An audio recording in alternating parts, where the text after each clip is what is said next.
Guys, welcome back to Southern Extreme TV. Thank you so much for hanging out with me on my channel. Today we are going to be diving into a long-awaited review of the Rock River Arms 6.5 Creedmoor.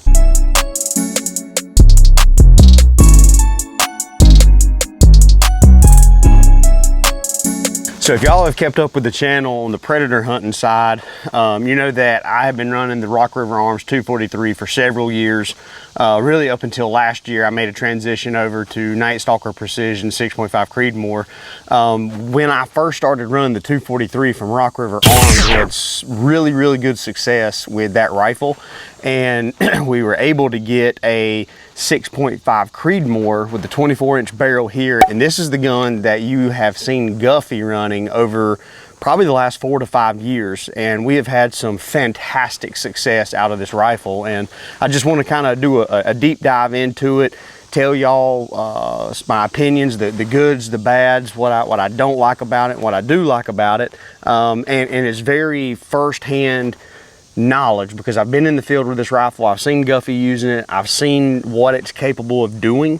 And I just want to bring that knowledge to this video today, and then we'll follow it up with a accuracy test with this rifle, and we'll be using the 1776 ammo 140 grain tipped Game King for our accuracy review today.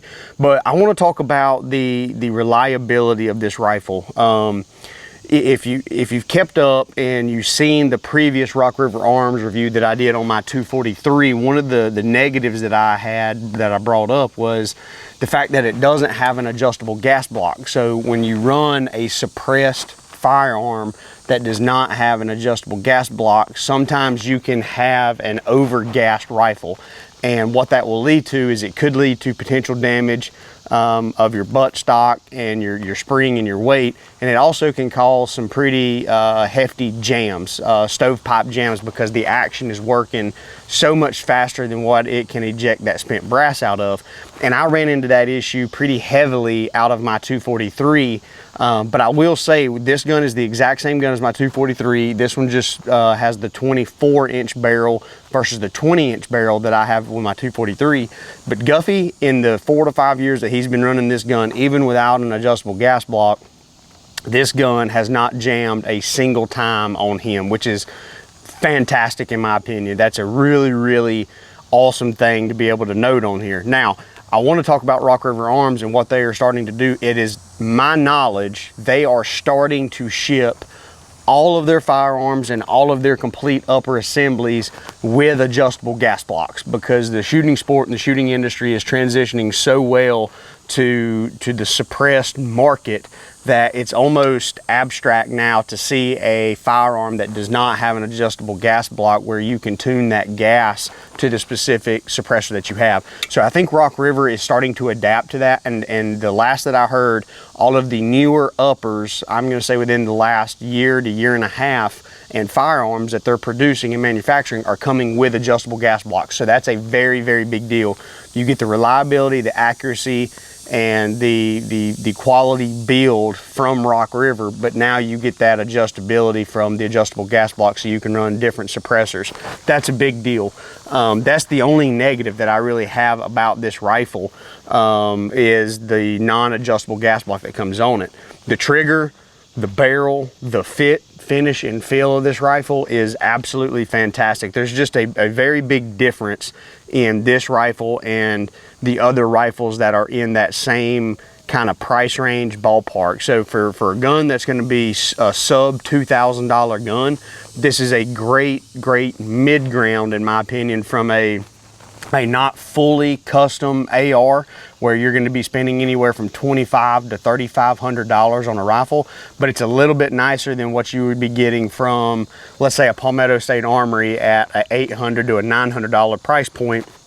This is a great rifle that's going to be that bridge, if you will, between those two different style rifles. You get that custom fit, finish, and feel, but you don't have to afford or don't have to spend that price point on a rifle like this. So I'm really excited to bring this review to y'all. We've had great success with it. I've seen Guffey take some some really far shots with thermal imaging. And again, this gun has never been shot until today with a daytime scope, which we're going to do the accuracy testing with a daytime scope on it in lieu of a thermal scope, just so that we can see just how accurate it is. But I've seen Guffey take coyotes well beyond 400 yards with this rifle, and he's typically shooting a 129 grain bullet, and these guns are capable of shooting the 95 grain VMAXs, which get a really high muzzle velocity, where that dope out there at a longer distance, you don't have to compensate as much. But this gun handles those 129s really well, and Guffey absolutely loves them. So we're going to do the review on it today, and actually as soon as I get done with the accuracy testing, we're going to take this scope off. I'm putting Guffey's pulsar right back on there, and we're going to get this bad boy set up ready for this upcoming coyote season. But man, I can't say enough good things about this Rock River Arms. It's been very faithful. It has been very trustworthy. Guffey has shot it better than any rifle he's ever shot, and I believe he'll tell you that. We've transitioned from early on the 223 5.56. We went from there to a Bear Creek Arsenal 6.5 Grendel. Somewhere in that transition, I stepped up to the 243 from Rock River Arms, and the difference was just night and day. And the difference that we seen was so great that Guffey decided to go with the 6.5 Creedmoor, and he's not looked back yet, which has been a fantastic operating firearm. So I can't say enough good things about it. And I think if you're in the market looking for an AR rifle, maybe you're not in the market for a coyote hunting rifle, maybe you just want a very accurate AR-10 that's going to be reliable, and you don't necessarily want to break the bank. You don't want to necessarily go as cheap and as low quality as you can possibly go, but you don't want to spend all the money on a custom built firearm. The Rock River Arms is going to be a great middle ground and a great budget friendly option for that medium price point of anywhere from, I think, 15. I want to say that this gun MSRP is anywhere from 15 to 17, 1800 bucks, depending on what different things you get done to it. So it's really great quality for the money, in my opinion. But that's enough spiel on the overview of it, because I know the bulk of y'all are here to figure out, will the gun actually shoot? And that is what we're going to be figuring out today. I know it'll shoot. I've seen it shoot in the field. I've seen a lot of animals die beside this firearm, so I'm really excited to put this thing on paper. This is the first time I've ever put it on paper to really see what type of groupings it will do. So I'm really excited about it. We've got the Omega 300 out here on the end, and we've got the Athlon 4.5 by 30 by 56 millimeter scope. This is the Eris ETR scope. Absolutely love this thing. So let's put some shots downrange. We're gonna bore sight this thing, shoot 1 or 2 shots at the dead center target, and then we'll do 4 different groupings on the top left, top right, bottom left, and bottom right target. And again, we're going to be using the 1776 140 grain tip Game King, and they are claiming muzzle velocity out of a 6.5 Creedmoor with a 140 grain bullet to be just under 2,800 foot per second, which is a fast 6.5 Creedmoor round at 140 grain weight, which is a big deal. So I've had really good success grouping with these bullets, and I really want to try it on this Rock River Arms. So hopefully it does the ticket. But let's get everything set up and let's throw some bullets downrange. All right, so had to do a little double checking on the bore sighting there, and shot a round off camera. So I shot one round way to the left, about 2 inches low. Made an adjustment from there, and we're going to take our next shot at that dead center bullseye and see where we're at here. So hopefully we don't have to make any more adjustments.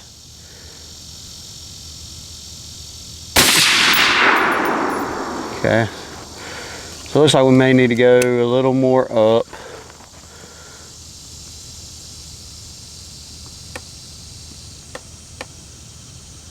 And then maybe a little more to the, we hit the left, so we need to go right a little. Let's see what this does. Another shot, dead center.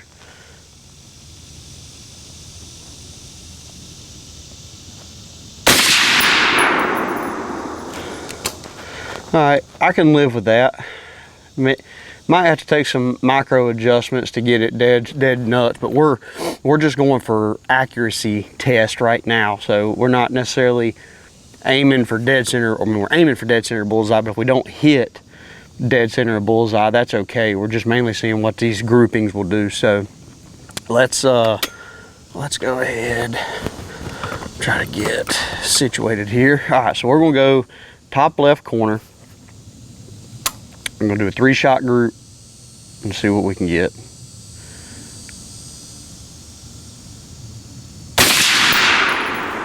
Okay. So touching bullseye, maybe quarter inch high, quarter inch to the right. Kind of tracking where that other one was, so it's not bad. Shot number 2.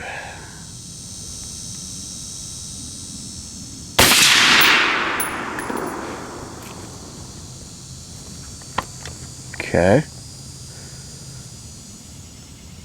That one flew on me. Shot number 3.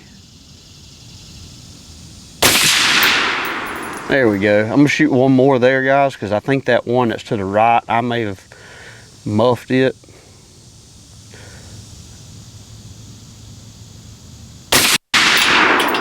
Yeah, that's more like it. That's better. I must have pulled that one. Must have pulled that one right there. All right, I can live with that. Let's get over on that target on the right-hand side and top right and see what it'll do. All right, so the first grouping, definitely sub-MOA if you rule out the one that I pulled to the right, which is not a doubt in my mind that that wasn't shooter error, because the other 3 that I felt good on are right there stacked together. Pretty much all the holes are cutting, so that's a really big deal. So let's go top right, 3 more shots. Hopefully 3 more shots if I can string together some good trigger pulls here.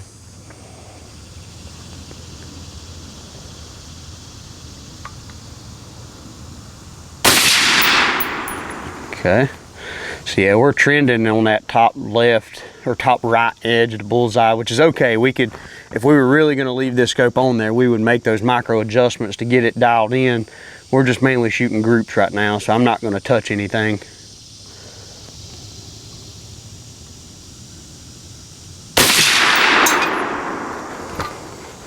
I felt good on that one, but even though it's a little on the outside edge.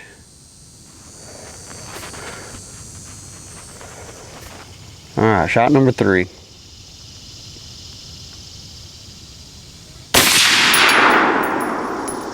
There we go. So not quite as good as the first round, but still trending on that quarter inch high and a quarter inch to the right. So I mean, it's grouping right there together. And we had that one random flyer, kind of like that we had on that last group. So we shot several rounds right there. Let's give the barrel just a break, let it cool off just a little bit. We've got 2 rounds in here, so I need to load up some more of these 1776 ammo, and we'll do the final grouping on the bottom left and the bottom right. Give it just a little while for the barrel to cool. Probably not long enough, but it's okay. We're gonna shoot these groupings anyway. So we're gonna go hopefully only 6 more shots. We're gonna go 3 on the bottom left, 3 on the bottom right, and see what we can do here. Last groups.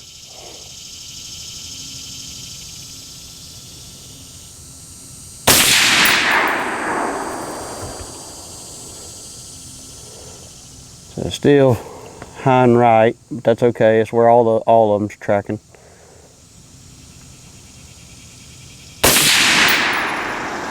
That's good. Holes are not quite hole and hole, but holes are probably cutting each other in half.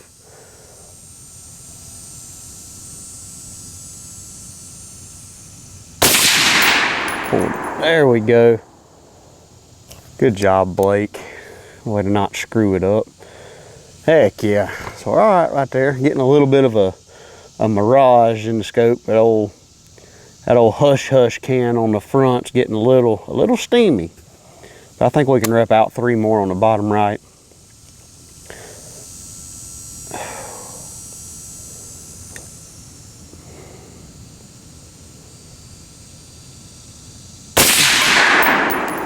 Okay.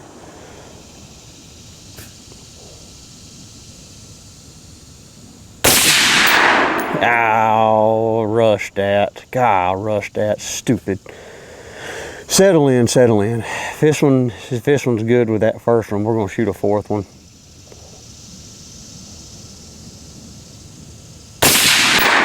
Yeah, we're gonna shoot one more. That second one that flew off to the right was on me for sure.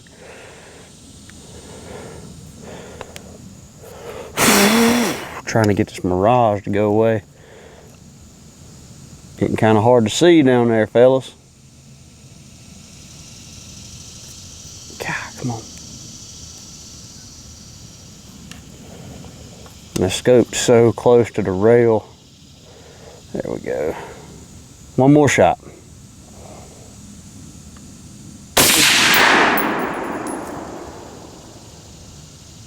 Yeah, that's what we need. I pulled that one to the right 100% on me. I'm ruling that one out because I could feel it. But there is 4 rounds of grouping and I have sweat just absolutely rolling off of me. Let's, we're gonna clear everything out. Lock that action back. And let's go down here and get this target and we'll take a look at these groups. What an awesome little review. I absolutely love doing these accuracy and gun reviews, man. This is what I enjoy doing and my bread and butter for what I love about this channel, being able to do whatever we want. But man, you want to talk about some dadgum groups. Now, I went and got the tape measure because I just wanted to see exactly where we were at on some of these groups. Now there's 2 shots, and really probably the second grouping on the top right, I had a flyer go way off to the right that seemed to be typical for where I was pulling today. I should have shot another round up on that top right hand edge and eliminated that one, so that just is what it is. But this first one, we had this one flyer over to the right that was 100% me, and same thing on the last grouping. I had one that was 100% me from pulling off. But if you look at the 3 where I felt good on the trigger pulls, you go from, I mean, you're talking a half MOA right there, because by the time you deduct the diameter of the bullet, you're going to be 0.5 MOA on those 3 right there. This one over here, the one even with the flyer on the number 2 grouping, where I'm about 100% positive that I pulled, that is still MOA, which is what the majority of people would say is how a rifle is judged. If a rifle will shoot a MOA group, that's considered to be an accurate rifle. In my opinion, nowadays, the standard with the ammunition that's available and the machining that's available, in my opinion, 0.75 MOA should be the standard. And I think this gun is a half MOA gun all day long. And it may be capable of better depending on the shooter. But bottom left, we're tracking, it's about 3/4, about 0.75 MOA, and then you deduct the diameter. It's not quite a half MOA. It's in between, you know, probably a 5/8 of an inch group. So very, very fantastic grouping right there. Pretty much every grouping that I did that I felt good about, all of the holes are touching, which is absolutely fantastic. Down here on the last group that I did, remember I had this flyer that was way out to the right that I'm not going to count in this grouping because I know that I pulled it. I felt myself pull, and that's not a true representation of what this rifle can do. But the 3 that I did put together, you are half MOA. You are 0.5 MOA there. So the number 4 grouping is 0.5 MOA. The number 1 grouping is 0.5 MOA. The number 3 grouping is 5/8 of an inch, so between 3/4 and a half. And then if you measure even the one that I flew on the number 2 grouping, that's MOA. And I believe that I could have shot again and probably got it to touch one of those 2. And just so that you guys are aware, the 2 that are closest together on that number 2 grouping is 5/8 of an inch.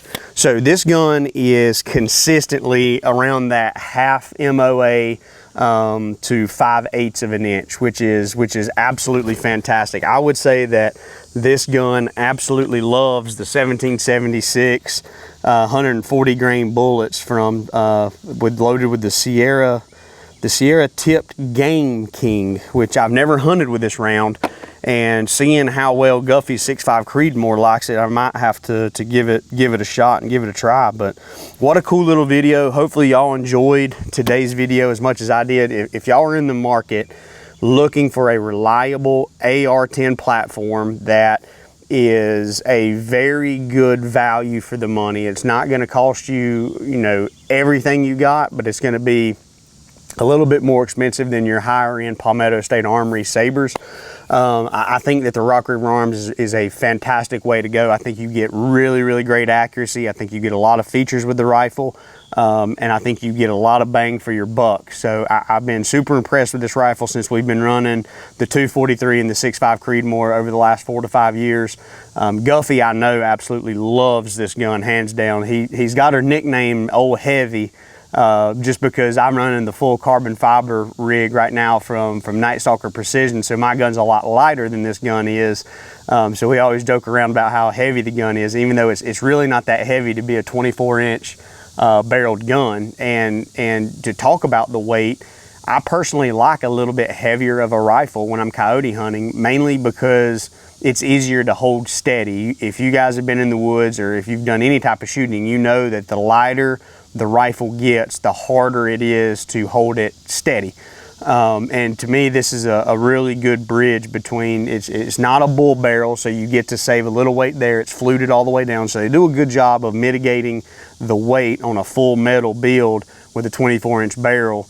And it just pairs really nicely with the Fat Boy tripods when we're out there. And obviously the gun is a dadgum shooter with these groups we're getting here at around 0.5 to 5/8 of an inch, which is just fantastic. So give Rock River a check out. If you got any questions, give them a call. If you're interested in this specific rifle, or they make this rifle and then they make one in a 243 that look exactly the same. If you're interested in either of these two rifles, give Rock River Arms a call. Let them know that you watch Southern Extreme TV's review, and they'll be able to hook you up with this exact rifle if that's what you're looking to do. So really awesome. Super glad that they were able to let us do this review for them.